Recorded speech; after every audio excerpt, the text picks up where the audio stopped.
So, hello guys, welcome back to my channel, and wow, I finally got to sit inside again after 2 years in this all new 2022 Mazda 3 hatchback M Hybrid. I'll get to that in a bit. Okay, little story. I was actually invited for the launch of this Mazda 3 back in 2020, but my mom stopped me from going to the event because I was so tempted to buy one, excuse me, and I still want one to this day, to be honest. Sadly, there's no demo unit at the moment, but you can actually watch my review of the Mazda 3 Elite Sedan. The link will be in the description down below.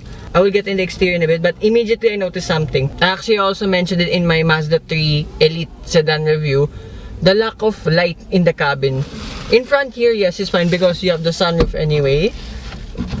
But in the back, I can see why there's lack of light there in the back. As you look at that. And also why I wanted to walk around review this Mazda 3 hatchback M Hybrid is because actually everyone is doing a walk around review of the all new 2022 Mazda CX-9. So I thought, why don't I do this as well, since this is also a new model of Mazda here in the Philippines, and I'm surprised they also brought in the mild hybrid. And yeah, that's why I couldn't pass the opportunity of doing a walk around review of this Mazda 3 hatchback. So let's start from the exterior. I'll just play a few more shots here. Doesn't this look absolutely stunning? I see why people tend to get the hatchback a bit more, especially in the Soul Red Crystal. That looks absolutely stunningly beautiful. That's why I wanted one in the first place. It looks so stunning. Probably one of the most beautiful hatchbacks ever, in my opinion. So, with this being the Mazda 3, this competes with the BMW 118 iSport, a base Mini Cooper, and since this being a mild hybrid, why not an Abarth 595?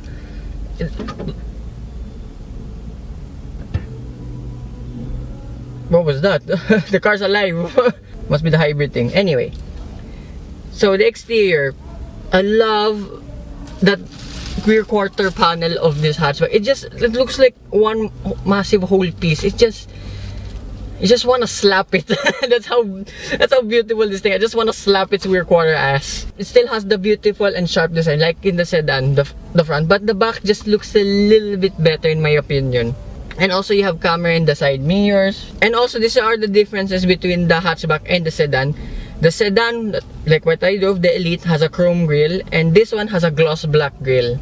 And also the rear undertray of this Mazda 3 hatchback, it's also gloss black. You have still real exhaust, by the way. Kudos to you, Mazda. And also the badge there now, it's been updated.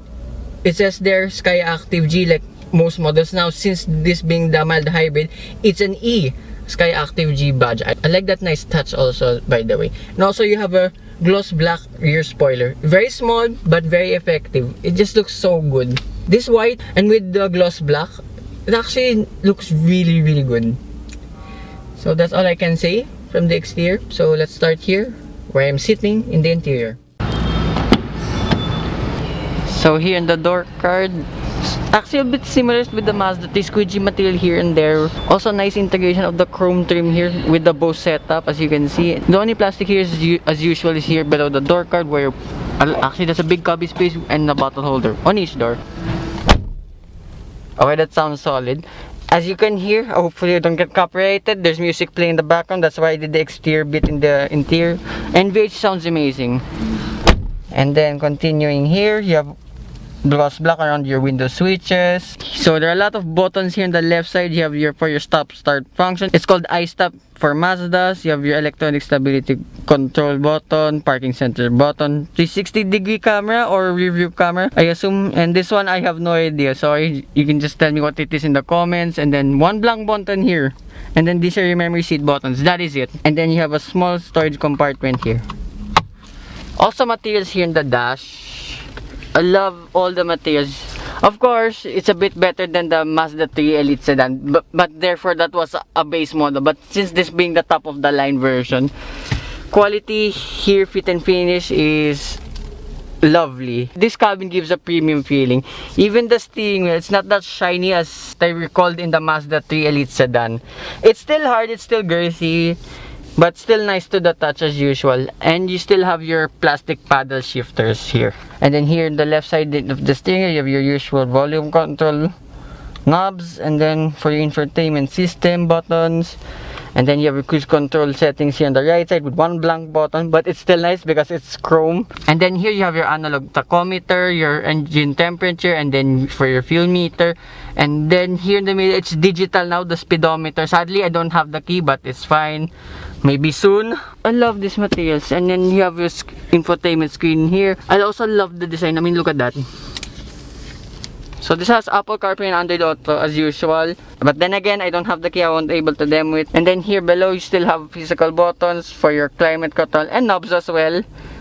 And then you have your start-stop button engine here. I wish it was chrome though. It's just black plastic. Anyway. And then also same chrome trim here like in the Mazda 3 Elite Sedan. I remember the Mazda 3 Elite Sedan was black. This one's chrome. But still the same design with the air conditioning vents. And then glove box. Okay, that is massive. Okay, that's good. And then here in the center, you have a cubby space here. And then open this, it's just covered. You have two cup holders with grips on them. Plastic grips.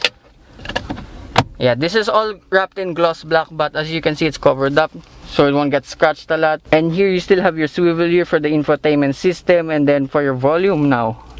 There's another swivel wheel now. And then your favorites button, I assume. Then you have your switches here for your auto hold function, an electronic parking brake. And then, yep, same like in the Mazda 3 Sedan, you have off, which is normal mode, and then sport mode. And the same setup as well with the gear lever. This one's hard, but this one at least is leather. And then open the central armrest. Also the material here, by the way, still squeegee enough. The plastic here is below, but that's fine. You're not gonna touch that part anyway. This is a weird thing I found with this Mazda 3. You can't open it when you pull it, but you have to pull it first, and then you can open it. Now, I know what this was for. I didn't explain this in the Mazda 3 Elite Sedan. This is actually a divider. So if in case you put a bit taller items, they won't fly around. And then here you have a 12-volt socket and then one USB port. And then above here you have your sunglasses holder, your panic sunroof with cover. You can open it with this switch here. All of the buttons here are black, by the way. You have your light switches here. God dang it, I should have opened it. Why is this car move? I had no idea what that sound is, sorry. And then visors, you have a mirror here with a vanity light. And then they don't extend, but it's fine. But nice material here because the headliner is black. That's so lovely. The interior here is mostly the same as like in a Mazda 3 Elite, but it's just been given more extra premium treatment. Now the differences when I show you the back. So this is the back of the Mazda 3, same materials in the door. This is where the real difference is, as I said. The big C-pillar, look at that. I look back from the driver's seat. This has a massive blind spot. And look, there's not much natural light coming in, as you can see. But from my first experience, I did feel claustrophobic, but now, not so much, to be honest. And then here, I love the seats, by the way. Same as front, the Napa leather style. It's a bit chocolate brown, as I can see, depends on the lighting. And then you have somewhat brown stitching as well. It's lovely. They're a bit hard though, but it's still comfortable enough. And then space here in the back, feet room, leg room is excellent. And then headroom, for me, I'm 5'4", just enough actually. This was one of my complaints as well when I almost wanted the Mazda 3, the headroom here in the back. But doesn't feel as claustrophobic as the first time I sat in here. Now it's very tolerable than from before. Sorry if it's really dark, that's how bad the lighting is here in the back. So transmission tunnel is actually massive. It's the size of my hand. I sit here in the middle. Yeah, it's in the way. And you can't even put your feet up if you want. And then headroom now. Oh, I have that much headroom left. I'm 5'4". Although sitting here in the middle now is really stiff, to be honest. So I would recommend, if you're buying a Mazda 3, it's best for 2 people here in the back. Or if there's a child, then they can sit here in the middle. And then rest of the toys here in the back. You don't have a seat pocket here as usual, but there's a seat pocket behind the passenger seat. It's small only. And then there are 2 air conditioning vents here at least. And then remove this cover, you have your isofix anchor points. Don't lose this, by the way. And then central armrest. There is no strap here to open it. Okay, there are 2 cup holders at least, and with flimsy grips, but still nice to the touch, and it's wide enough, so putting my arm here is very comfortable. So with that, it'll show you the practicality of this Mazda 3 hatchback. So open her up, you have, usually the non-hybrid Mazda 3 hatchbacks have 334 to 351 liters of space. That's a bit less than the sedan. When you fold the seats down, it's around almost 1,000 liters. But this being the M Hybrid variant, with the seats up, you only have 295 liters of space because the batteries are somewhere here below, I assume. Then underneath, you still have a subwoofer underneath there and a space saver spare tire. But still, 295 liters for this M Hybrid variant is not too bad at all, as you can see. Not much toys here. You have a light here, 2 tethering points, and then that's pretty much it. And the load lip though is quite high. I mean, look at that. That's my bag. That is quite high though. And you have to be careful because you might scratch the paint if you're carrying long and heavy items. So beware with that. And also you have a very thick tonneau cover. And now I will show you the party piece of this M Hybrid, which is the engine.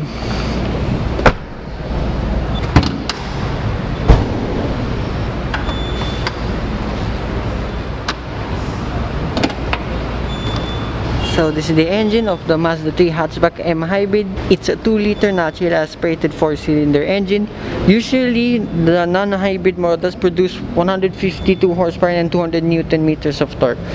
This is one of the most powerful naturally aspirated engines in its class. But now, this being the M Hybrid variant, this has 12 horsepower more and 13 Newton meters of torque. So now, the total output is 164 horsepower and 213 Newton meters of torque.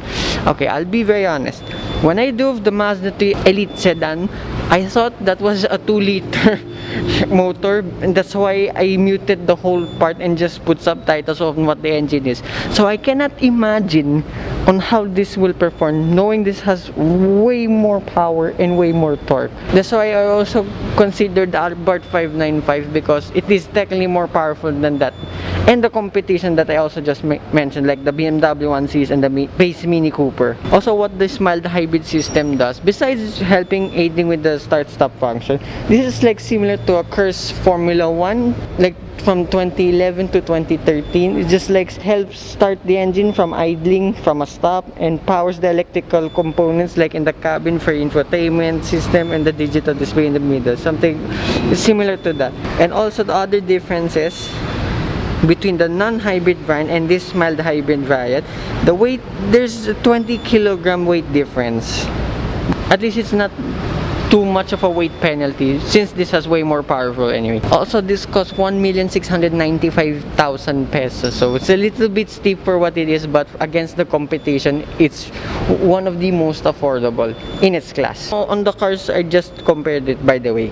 So sadly, this is as far as I go. There's no demo unit yet here in Mazda Pasig, so I would like to thank Sir Fernan, Miss Charm, and Mazda Pasig for allowing me to walk around review the all-new 2022 Mazda 3 hatchback M Hybrid. So I hope you guys like and subscribe, and I will see you with more walk around reviews. Bye bye.